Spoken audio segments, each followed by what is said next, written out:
শেষ প্রদীপ নূপুর ঘোষের লেখা। রাত 12টা ছুঁই ছুঁই। পুরো শহর আলোয় ঝলমল করছে, কিন্তু এক কোণে পুরনো বটতলার মন্দিরে নিঃশব্দে চলছে কালী পুজো। ঘণ্টা, ধূপ আর অজস্র প্রদীপে ভরে গেছে চারদিক। মন্ত্রপাঠের মাঝেই পুরোহিত হঠাৎ বললেন, শেষ প্রদীপটা এখনো কেউ জ্বালায়নি, কে জ্বালাবে? সবাই চুপ। সেই মুহূর্তে এগিয়ে গেল শালিনী, মন্দিরের সবচেয়ে তরুণ সেবিকা। তার কাঁপা কাঁপা গলায় বলল, আমি দেব।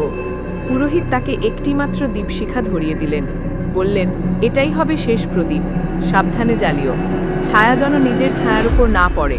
শালিনী অবাক, ছায়া কেন? পুরোহিত চেয়ে রইলেন, কিন্তু কিছু বললেন না। শালিনী প্রদীপ হাতে এগিয়ে গেল। মাটির মেঝেতে কালি রঙের ছাই, চারপাশে কালী মন্ত্রের গর্জন। সে প্রদীপটা এক কোণে রাখল আর আগুন ধরালো। হঠাৎ হাওয়া উঠল। মন্দিরের অন্য সব প্রদীপের শিখা একসঙ্গে দুলে উঠল।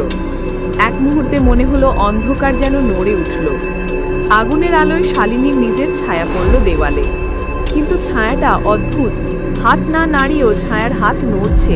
শালিনী চমকে উঠল, পেছনে কেউ নেই। আবার ছায়াটা হাসল, তার চোখ জ্বলে উঠল লাল আলোয়।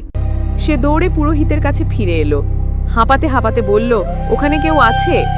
পুরোহিত ঠান্ডা গলায় বললেন, এখন থেকে তোর ছায়া তুই না, তুই শেষ প্রদীপ জ্বালিয়েছিস। শালিনী বোঝে না, ভয় পেয়ে বাইরে ছুটে যায়। রাত কেটে যায়, পুজো শেষ। সকালে সবাই ফিরে আসে গুছিয়ে নিতে। কেউ খেয়াল করে না শালিনীর ছায়া মাটিতে নেই। সূর্যের আলোয় তার চারপাশে ফাঁকা জায়গা। দুপুরে তার লাশ পাওয়া গেল বটগাছের নিচে, মুখে একই ভয়াবহ হাসি। আর মন্দিরের দেওয়ালে তখনও দেখা যাচ্ছিল এক মেয়ের ছায়া, প্রদীপ হাতে স্থির হয়ে দাঁড়িয়ে আছে, যেন আবার জ্বালানোর অপেক্ষায়।